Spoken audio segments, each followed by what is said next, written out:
السلام عليكم ورحمة الله وبركاته. وحان halkan ka bilaabaynaa maanta casharadii hore aynu u bixinay ogeysiiskooda ku saabsanaa taariikhda iyo siirada dumarkii nabiga salawaatu rabbi salaamu calayhi. waxaynu hore u soo sheegnay waa imisa dumarka nabiga maxay kala ahaayeen mise maxay naga mudan yihiin dumarka nabiga salawaatu rabbi wasalaamu calayhi. hore u soo sheegnay maanta waxaynu bilaabaynaa markaas siiradii. waxaynu ugu horaysiinaynaa gabadhii koowaad ee nabigu uu guursaday salawaatu rabbi wasalaamu calayhi, khadiija bintu khuwaylid. tuma ayay ahayd khadiija bintu khuwaylid, magaceeda, magaca aabaheed, magaca hooyadeed, waqti ama ayay dhalatay, halkee bay nabiga isugu yimaadaan khadiija iyo nabigu salawaatu rabbi wasalaamu calayhi. imise nin baa soo guursaday nabiga ka hor khadiija?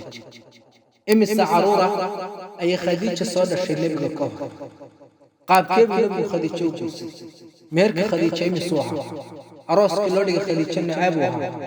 imise ayaa yadi jirtay mise intee buu nabigu jiray salawaatu rabbi wasalaamu calayh?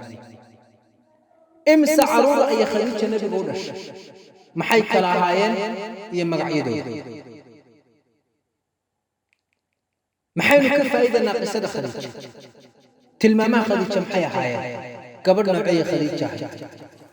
fadli intee lag bay khadiija leedahay? muxuu yahay guriga jannada ku yaalla khadiija loogu bishaareeyey? maxay ku dhacday inay khadiija noqoto dumarka adduunka soo marayta ugu fadliga badan? qaabkee bay nabi khadiija u geeriyootay? mise nebigu muxuu dareemay maalintii khadiija geeriyootay? waa su'aalahaynu kaga jawaabayno casharkeena khadiija intuu ka hadlayno iyo wax ka mid ah siirada khadiija. kusoo dhawaada casharkeena maanta.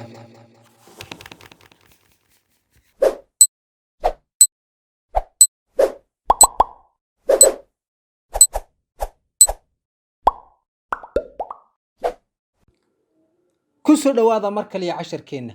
intaanan casharka bilaabin oo u guda gelin, channelka subscribe saar, gambaleelkana furo si cashar kastoo cusub aan soo golana kuu soo gaadho. la garaa casharka, sidoo kale sii sheer garow la wadaag asxaabtaada. mahadsanid. khadiija waa tuma?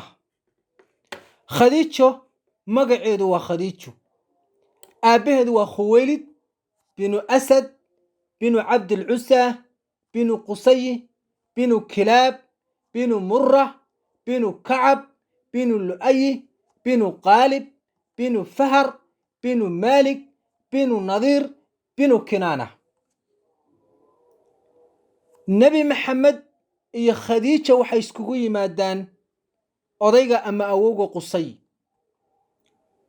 xaasasku nebi maxamed qabay kuwii qurashta ahaa waa gabadha ugu dhow nebiga abtirsiinyo khadiija. mana guursan gabadh kale oo awlaadda qusayi ah marka laga reebo umu xabiiba. khadiijo iyo umu xabiiba, marka xagga khadiijaa nebiga u soo dhow, umu xabiibana way ku xigtaa. khadiijo hooyadeed waa tuma? hooyadeed waa faadima bintu saa'idata binu lasam binu lharam binu rawaaxa binu xajar binu cabdi muciis binu caamir binu lu'ay binu qaalib binu fahar binu maalik binu nadar binu kinaana. hooyadeedna waxay nebiga ku kulmaan salawaatu rabbi wasalaamu calayhi odayga lu'ayi ee awowga lu'ayi bay ku kulmaan. waxaan u malaynaya intaas waxay nagaga ay khadiija abtirsiinyadeeda xagga aabbiyo xagga hooyaba. khadiija goormay dhalatay? khadiija goormo ayay dhalatay? haddaan qaab kale u dhigo, khadiija wakhtigee ayay dhalatay? khadiija waxay dhalatay hijrada nebiga ka hor 68 sano.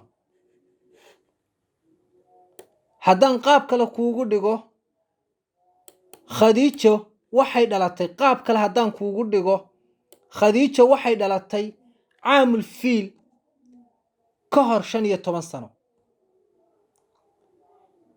khadiija waxay ku barbaartay guri sharafeed, guri madaxtinimo ayay ku barbaartay. aabbaheed qoyska la odhan jiray banu asad ayuu ra'iis u ahaa ama uu madax u ahaa. waxay ahaayeen wuxuu ahaa aabaheed oday deeqsi ah, karaamo iyo sharaf ku leh tolkii iyo qoyskiisa dhexdiisa. way adeeci jireen, wayna ixtiraami jireen, wayna weynayn jireen. waxay la tahay intaasna waxaa ku eeg dhalashadii khadiijo waqtigay dhalatay. khadiijo waxay ku sifaysnayd go'aan, caqli iyo dhowrsanaan. bal waxaa la odhan karaa akhlaaqda ay shareecada islaamku ammaantay khadiijo tilmaanteeday ahayd.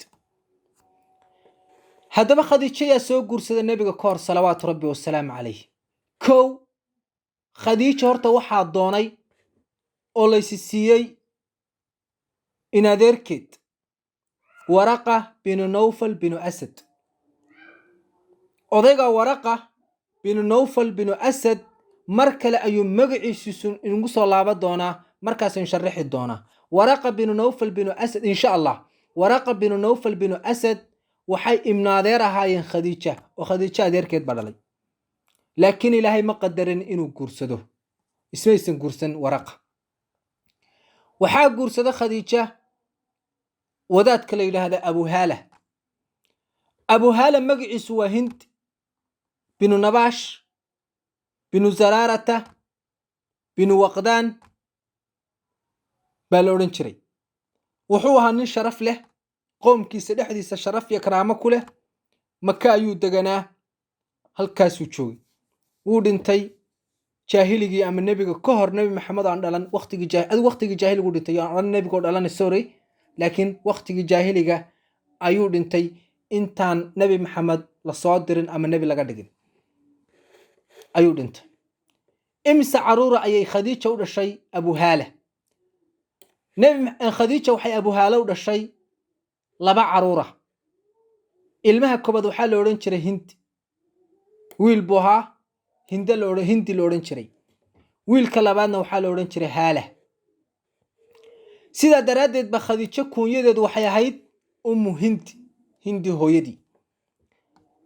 hindi iyo haalaba way islaameen, labaduba waxay ka mid ahaayeen saxaabadii rasuulka salawaatu rabbi wasalaamu calayh.